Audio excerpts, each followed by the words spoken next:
मेरे प्यारे बच्चे, आज का संदेश कुछ खास है। इसे ध्यान से सुनना मेरे बच्चे। मेरे बच्चे, एक अदृश्य शक्ति ना हमेशा तेरे साथ रहती है मेरे बच्चे। और वह शक्ति मेरी शक्ति है, मेरा आशीर्वाद है तुम पर मेरे बच्चे, जो अदृश्य रूप से तुम्हारे साथ हमेशा रहता है। तुमने कभी ध्यान दिया है कि तुम्हारे रुके रुके काम बन गए हैं, जो बहुत समय से नहीं हो पा रहे थे ना। बहुत सारी चीज़ों में अड़चन आ रही थी और वह काम अपने आप बनते चले जाते हैं ना बच्चे। बहुत सारे लोग तुम्हारी मदद के लिए आगे और अपने आप आ जाते हैं। तुम्हारा कोई भी काम नहीं रुकता बच्चे, वो इसीलिए क्योंकि मैं नहीं रुकने देता हूँ। मैं हमेशा तुम्हारे साथ रहता हूँ बच्चे, अदृश्य रूप में एक आशीर्वाद बनकर हमेशा तुम्हारे साथ होता हूँ। और सुनो बच्चे, जो कुछ हुआ ना वो सब मेरी मर्जी से हुआ मेरे बच्चे। उसके बारे में ज़्यादा चिंतित मत हुआ करो। जो हुआ हर चीज़ के होने का ना कुछ कारण होता है मेरे बच्चे।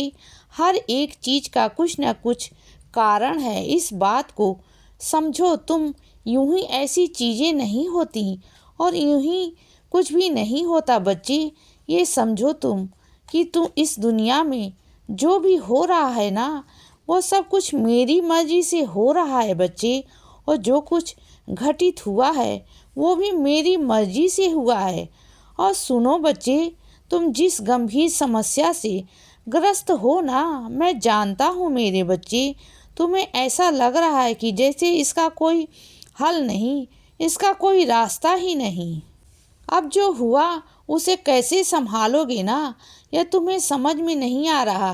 तुम ऐसा लग रहा है कि तुम फंस गए हो, तुम्हें कुछ समझ में नहीं आ रहा बच्चे। लेकिन मैं तुमसे कह रहा हूँ कि नया रास्ता मैं बनाऊँगा तुम्हारे लिए, और सिर्फ तुम्हारे लिए मैं बनाऊँगा मेरे बच्चे।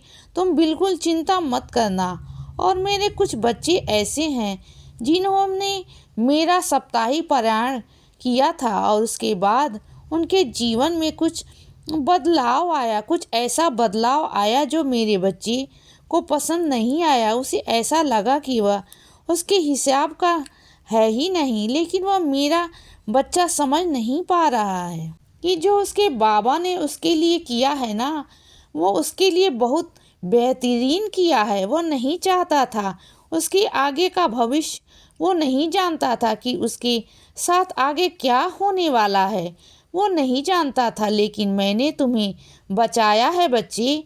तुम मुझ पर भरोसा करो, विश्वास करो मेरे बच्चे। और सुनो मेरे बच्चे, आज ना मेरे तुम्हारे घर पे चरण पड़ने वाले हैं मेरे बच्चे। आज मैं किसी न किसी रूप में तुम्हारे घर पर आऊँगा बच्चे, और ना तुम्हारे साथ का बना हुआ खाना खा के जाऊँगा बच्चे। आज आ रहा हूँ मैं तुम्हारे घर पर, तुम्हें बहुत सारा ढेर सारा आशीर्वाद देने मेरे बच्चे। मेरा आज इंतज़ार करना। तुम अपने घर पर आज ना आराम से तुम्हारे घर पर खाना खाकर जाऊंगा। तुम देख लेना मेरे बच्चे, तुम्हारा बाबा आएगा। हर रोज़ मुझे बुलाते हो ना कि बाबा खाने पर आओ, बाबा खाना खाओ। तो ठीक है ना, आज मैं तुमसे घर पर आऊँगा, ज़रूर आऊँगा बच्चे, और खाना भी खाकर जाऊँगा। ठीक है बच्चे। और सुनो मेरे बच्चे, आज तुम्हें कहीं जाना है ना, तो जाने में ना थोड़ी सी देरी होगी मेरे बच्चे। अब यह मत सोचना कि देरी क्यों हो रही है, उसके पीछे भी कारण है मेरे बच्चे। जैसे मैंने कहा ना कि हर एक चीज़ के पीछे कोई ना कोई कारण होता है, तो आज इसके पीछे कुछ ना कुछ कारण है बच्चे। तुम जाओगे वहाँ पर, लेकिन थोड़ी देरी से जाओगे। कुछ विघ्न आएंगे, कुछ परेशानियाँ आएंगी, तो घबराना मत बच्चे। इसीलिए मत घबराना कि तुम जा नहीं पाओगे। तुम जाओगे, लेकिन वहाँ पर रास्ते में कुछ अड़चने हैं मेरे बच्चे। उन अड़चनों को पहले मैं हटा दूँ, वहाँ से ख़त्म कर दूँ, उसके बाद ही मैं तुम्हें तुम्हारे घर से बाहर निकालूंगा, तुम्हारे घर से कदम बाहर निकालूंगा बच्ची। तुम बिल्कुल चिंता मत करना, लेकिन तुम मायूस मत होना मेरे बच्चे। तुम जाओगे, ज़रूर जाओगे मेरे बच्चे, ज़रूर जाओगे। मैं हूँ ना तुम्हारे साथ, मैं तुम्हें लेकर जाऊँगा बच्चे। लेकिन जो विघ्न है, जो अड़चन है ना, मुझे वहाँ से हटानी होगी। तुम्हारे वहाँ पहुँचने से पहले मुझे वो अड़चन हटानी होगी मेरे बच्चे। मैं जानता हूँ मेरे बच्चे, तुम्हारे आसपास तुमसे जुड़ा हुआ कोई ऐसा इंसान है, कोई ऐसा शख्स है ना, जिसके अंदर बहुत अहंकार है, बहुत ज़्यादा अहंकार है बच्चे।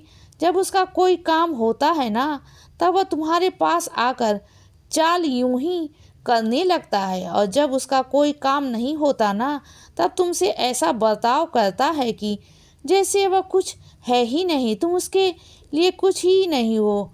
और इस तरीके से बदतमीजी करता है, अपशब्द कहता है बच्चे। मैं जानता हूँ मेरे बच्चे, मुझ पर सब पता है, तो तुम ना चिंता मत करो। अब भी ना ऐसे इंसान को नज़रअंदाज करना शुरू कर दो बच्चे।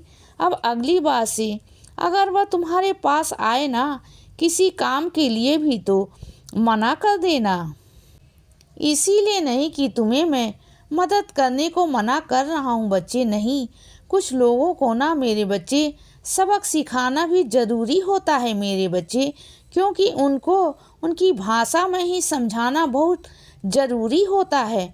उन्हें सरल भाषा, प्यार की भाषा ना समझ में नहीं आती मेरे बच्चे। ऐसे लोगों के साथ में वैसा ही करना पड़ता है, कभी कभी करना पड़ता है बच्चे। सख्ती बरतनी पड़ती है, कड़ाई करनी पड़ती है। अगर नहीं करोगे ना, तो वह तुम्हारी कीमत को तुम्हें कभी नहीं समझा पाएंगे, कभी नहीं। इस बात को याद रखना हमेशा। और सुनो बच्ची, आज ना मैं तुमसे हाथों हाथ एक बहुत बड़ा पुण्य का काम कराने वाला हूँ। तुम्हारे माध्यम से किसी को ना बहुत कुछ प्राप्त होने वाला है मेरे बच्चे। और वह पुण्य का काम तुम अपने हाथ से करोगे, और वह सेवा मैं तुमसे लेने वाला हूँ मेरे बच्चे। जिस सेवा की तुमने उम्मीद भी नहीं की थी ना, वह सेवा खुद चलकर तुम्हारे पास आ रही है मेरे बच्चे। और मेरे कुछ बच्चे बहुत परेशान हैं। उन्होंने जिसके अपने घर में रखा हुआ है ना, जिसकी देखभाल वो करते हैं ना, उनकी वजह से ना वो रात भर सो नहीं पाते, परेशान रहते हैं बच्चे। क्योंकि जिसका जिम्मा उन्होंने उठाया है ना, यह सोच कर कि उनकी सेवा करेंगे, तो अब ना उनसे वो नहीं हो पा रहा है। रात भर परेशान हो जाते हैं उनकी वजह से, और सो नहीं पाते। उनकी आँखों में हमेशा नींद सी चढ़ी रहती है बच्चे, और वह बहुत परेशान रहते हैं। उनकी नींद छिन गई है, ऐसा लगता है उन्हें। उनकी नींद ना इतने समय से उन्हें आई नहीं, क्योंकि उन्होंने इतनी सारी जिम्मेदारियां उठा ली है बच्चे। इसीलिए बच्चे सदा खुश रहो और हमेशा मुस्कुराते रहो। मेरा आशीर्वाद हमेशा तुम्हारे साथ है बच्चे। अब सुबह हो गई है मेरे बच्चे, सुप्रभात।